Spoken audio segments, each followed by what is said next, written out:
Morning.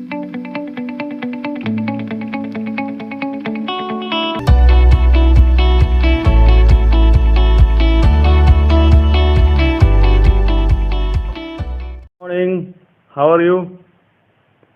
Great. You are doing great. Fantastic. So today's topic is the pronoun. इसको मैंने class में already cover किया है। तो फिर भी इसको पढ़ते हैं, थोड़ा सा रिवीजन करते हैं इसको। So let's get start. Pronoun किसको बोलते हैं? ज़्यादा इसे फोकस करने की जरूरत नहीं है। You all know the word use for in place of noun are called pronouns. जो भी नाउन की जगह पे यूज होता है, जो भी वर्ड्स यूज होते हैं नाउन की जगह पे, they are called pronouns. Clear है? ठीक है। For example, look at the pronouns in the box. Sheela is sitting on a bench. She is waiting for her friend Charu. She will come soon. They are fast friends. They love flowers, but they do not pluck them. They enjoy their beauty. तो यहाँ पे she क्या है? She किसी जगह पे use हुआ है? शीला की जगह पे। और शीला क्या है? नाउन है। ठीक है। तो जो भी नाउन को रिप्लेस करे, ऐसे वर्ड्स जो नाउन को रिप्लेस करे, ठीक है, तो उसी को बोलते हैं प्रोनाउन। ठीक है। शी, दे आर दम, it's a kind of pronoun. ठीक है। सो स्टार्ट करते हैं। Kinds of pronoun. प्रोनाउन से कितने काइंड्स होते हैं? पहला, पर्सनल प्रोनाउन। पर्सनल प्रोनाउन क्या होता है? जैसे कोई भी नया कंसेप्ट हो, उसका अगर कोई नया वर्ड्स आ रहा है, पहले तो उसका मीनिंग जानेंगे, लिटरल मीनिंग क्या होता है। जैसे ही आप उसकी मीनिंग के बारे में जानेंगे तो आपको आगे चीज़ें वैसे ही क्लियर हो जाएगी। पर्सनल मतलब क्या होता है कि पर्सन की, इसमें पर्सन होता है। ठीक है ना। इसमें डेफिनेशन लिखा है, pronouns use for person are called personal pronouns. जो भी पर्सन के लिए प्रोनाउन यूज होता है, किसी भी थिंग के लिए नहीं, मतलब पर्सन के लिए। ठीक है ना, उसी को बोलते हैं personal pronouns. They are divided into 3 person. इसको 3 कैटेगरी में डिवाइड किया गया है। कौन कौन सा है? First person, second person and third person. First person किसको बोलते हैं? Let's say I am speaking to you. Okay, so basically I am the first person and you are listening, then you are second person. And the who, और जिसके बारे में बात किया जा रहा है, क्लियर है, जिसके बारे में बात किया जा रहा है, the home which I am talking about is the third person. Simple, मैं आपसे बात कर रहा हूँ, किसी तीसरे के बारे में बात कर रहा हूँ, तो फर्स्ट पर्सन मैं हुआ, सेकेंड पर्सन आप हुए, थर्ड पर्सन कौन हुआ? जिसके बारे में मैं बात कर रहा हूँ। क्लियर है? एग्जाम्पल दिया। फर्स्ट पर्सन में क्या है? जैसे मैं हूँ, तो मैं से रिलेटेड कुछ भी हो सकता है। जैसे आई सिंगुलर है, वी प्लूरल है। ठीक है। मी, अस, ये ऑब्जेक्टिव है, ये सब्जेक्ट में आता है। इस सब्जेक्ट, इसमें 3 पार्ट्स में क्यों डिवाइड किया गया? क्योंकि ये सब्जेक्ट है, सब्जेक्टिव नाउन बोलते हैं इसको। ठीक है। ये सब्जेक्टिव नाउन है, ये हमेशा सब्जेक्ट में आएंगे। और ये ऑब्जेक्टिव नाउन है, ये हमेशा ऑब्जेक्ट में आएंगे। और ये पॉजिटिव नाउन है, जिसे अपना अधिकार है उसमें आएंगे। ठीक है। तो फर्स्ट में क्या आएगा? I, we, me, us, mine, ours. Second person में मतलब जिससे बात कर रहा हूँ, यू, योर्स। ठीक है। थर्ड पर्सन में क्या आएगा? He, she, they, it, him, her, them, it, his, her, theirs, its. Clear है ना? इसको मतलब 3 पार्ट्स में डिवाइड किया गया है, बस इसको आपको ध्यान रखना है। सब्जेक्ट, इसको बोलते हैं सब्जेक्टिव, जो कि सब्जेक्ट में आए। ठीक है ना। ऑब्जेक्ट, जो कि ऑब्जेक्ट में आए, ऑब्जेक्टिव बोलते हैं। फॉर एग्जाम्पल, फर्स्ट पर्सन का देखते हैं। I give, I give you 10 rupees. तो सब्जेक्ट में आ गया आई, यू आ गया ऑब्जेक्ट में, ऑब्जेक्टिव हो गया। ठीक है। क्लियर? पॉजिटिव क्या है? दिस बुक इज माइन, या this is mine, this is my book. Clear है? हाँ सर क्लियर है। बात है नेक्स्ट। अब आता है रिफ्लेक्सिव प्रोनाउन। रिफ्लेक्स, कि जो खुद पे ही रिफ्लेक्ट करे। ठीक है। मतलब इसमें आप कैसे पहचानेंगे रिफ्लेक्सिव प्रोनाउन कैसे है? हमेशा इसमें सेल्फ आएगा। क्या आएगा? सेल्फ आएगा। सेल्फ मीन्स क्या होता है? खुद। ठीक है ना। मतलब काम भी खुद करे और उसको बेनिफिट भी खुद मिले, उसी बोलते हैं रिफ्लेक्सिव प्रोनाउन। जैसे you hurt your finger yourself, तुमने अपने फिंगर को खुद ही हर्ट कर दिया था। यहाँ पे योर सेल्फ आ रहा है। ठीक है ना। यहाँ पे सेल्फ का डोमिनेटिंग ज्यादा होता है। ठीक है। रिफ्लेक्सिव प्रोनाउन इसी बोलते हैं जहाँ पे योर सेल्फ, हर सेल्फ आता है, यहाँ पे सेल्फ आता है। अनदर एग्जाम्पल क्या है? Myself, our self, yourself, himself, herself are reflexive pronoun. अब आता है एम्फसाइजिंग प्रोनाउन। इसमें भी सेल्फ ही आता है। जैसे माई सेल्फ यहाँ भी आ सकता है, माई सेल्फ यहाँ भी आ सकता है। तो अब अच्छा, वैसे एम्फेसाइजिंग मतलब क्या होता है? एम्फेसाइजिंग मतलब होता है कि जोर देना, किसी भी चीज पे जोर देना, कोई एम्फेसाइज बोलते हैं, ठीक है। तो एम्फेसाइजिंग प्रोनाउंस में भी माई सेल्फ, ये सब इस सारे आ सकते हैं, myself, our self, yourself, him self.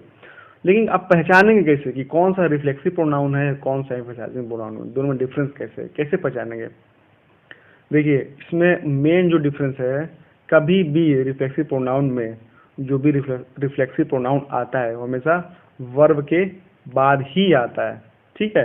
वह वर्ब के बाद आता है, लेकिन एम्फसाइजिंग प्रोनाउन में हमेशा वर्ब के पहले ही आता है, ठीक है।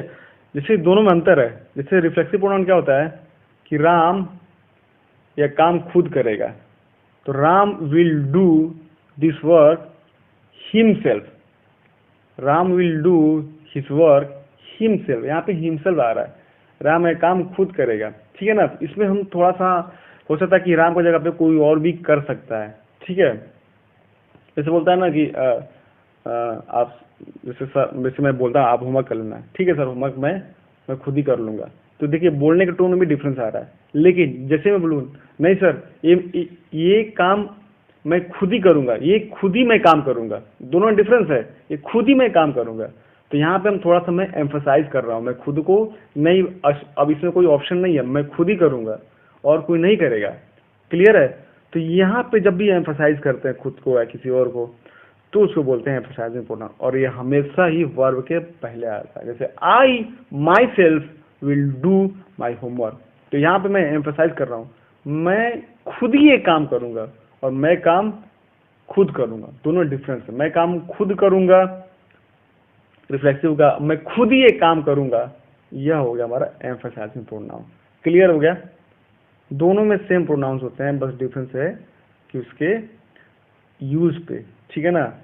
यहाँ पे वर्ब के बाद आएगा, एम्फसाइजिंग में वर्ब के पहले आएगा, ठीक है ना, क्लियर हो गया।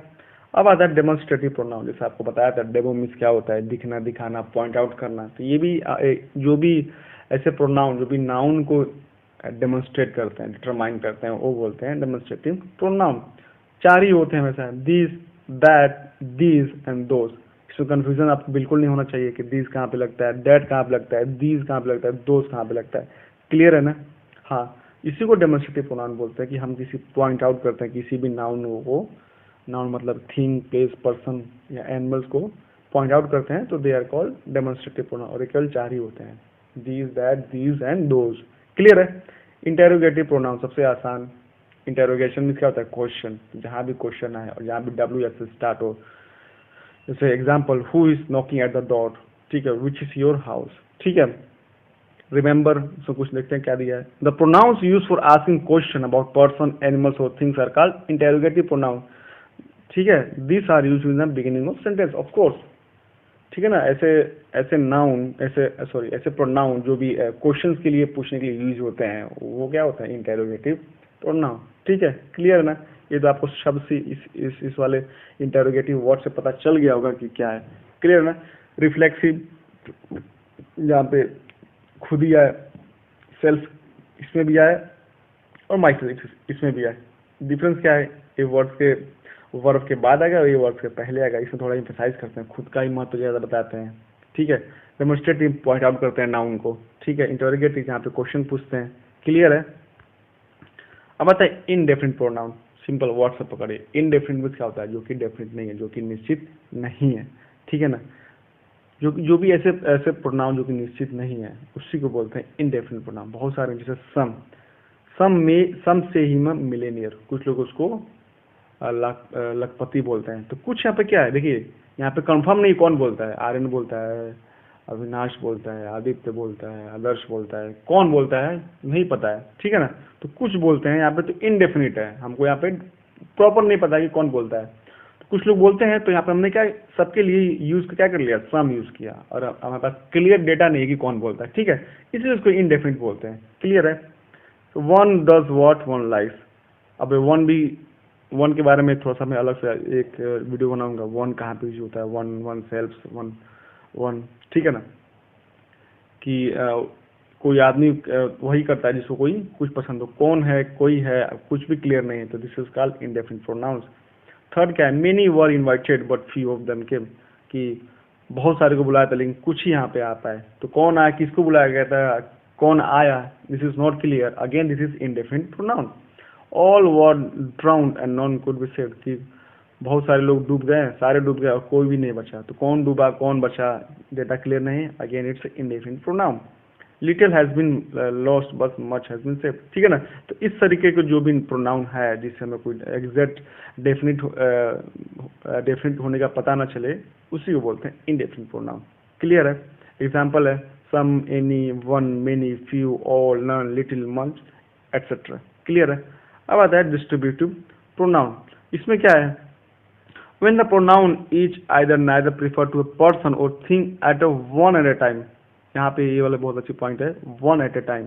इसका रहा है each of his sons touches his feet, कह रहा है अगर किसी आदमी के 10 बेटे हैं तो मैं कह रहा हूँ कि सारे बच्चे जो हैं उसके बजाय मैं ये लिखूँ कि सबका नाम लिखूँ, 10 लड़के का नाम लिखूँ, ठीक है, सबका नाम आर्यन, अंकित, आदर्श, अभिलाषा, वॉटेवर नाम से 10 का नाम लिखूँ, या फिर एक कुछ ऐसे वर्ड लिखूं जिससे सारे डिनोट हो जाए, तो हमने यूज किया ईच, ठीक है, जो भी नाउन की जगह पर हमने यूज क्या किया ईच, और ईच क्या कर रहा है, सबके बारे में बात कर रहा है, वन एट अ टाइम। तो each of his sons touches his feet, कि सारे के सारे बच्चे उसके पैर छूते हैं, तो ईच क्या हुआ, डिस्ट्रीब्यूटिव प्रोनाउन हुआ। क्लियर हुआ, ठीक है। यहाँ पे ईच ऑफ हिज सन्स यानी कि बच्चे 2 होंगे, 3 होंगे, 10 होंगे, जितने भी होंगे, लेकिन मैं सबकी बात एक एक करके कर रहा हूँ, सबकी बात एक एक करके कर रहा हूँ, तो क्या हुआ, डिस्ट्रीब्यूट, मतलब बांट रहा हूँ सबको, ठीक है। सेकेंड है either of the boys made a mistake, मतलब कि दोनों में से कोई भी लड़के ने मिस्टेक किया है, मतलब कि मैं दोनों के बारे में, मतलब दोनों को लेकर एक एक के बारे में बात कर रहा हूँ। क्लियर हुआ, तो इसी को बोलते हैं डिस्ट्रीब्यूटिव प्रोनाउंस।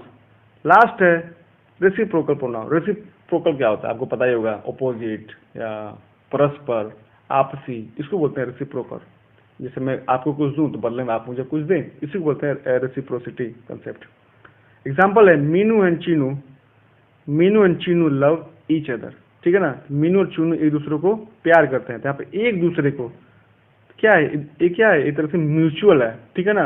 अगर ये प्यार कर रहा है तो वो सामने से वो भी प्यार कर रहा है, तो ये हमारे ईच अदर क्या हुआ, प्रोनाउन हो गया, ठीक है। Meenu Chinu and Shalu love one another. अब मीनू चीनू एंड शालू क्या है, एक दूसरे को प्यार करते हैं, ठीक है, तो यहाँ पे वन अनदर क्या हुआ, प्रोनाउन हुआ। क्लियर है, ठीक है। बजाय Meenu Chinu and Shalu love Meenu, यहाँ हम यह भी लिख सकते थे कि Meenu and Chinu, Meenu love Chinu, Chinu love Meenu, लिख सकते थे ना, मतलब नाउन आता बाद में, लेकिन हमने उसको हटा के ईच अदर का यूज किया, that's why it is a pronoun. कौन सा प्रोनाउन है, रेसिप्रोकल प्रोनाउन। क्लियर है। प्रोनाउन विच एक्सप्रेसेस म्यूचुअल और रेसिप्रोकल रिलेशनशिप, ठीक है, जो भी म्यूचुअल हो, मतलब आपसी हो, परस्पर हो, ऐसे रिलेशनशिप में जो भी वर्ड्स आते हैं उसको क्या बोलते हैं, रेसिप्रोकल प्रोनाउन। क्लियर है, हाँ सर क्लियर है, ठीक है। तो मैं इसको अच्छे से करिए और होमवर्क भेजता हूँ और उसको कीजिए। ओके बेटा, बाय बाय, टेक केयर।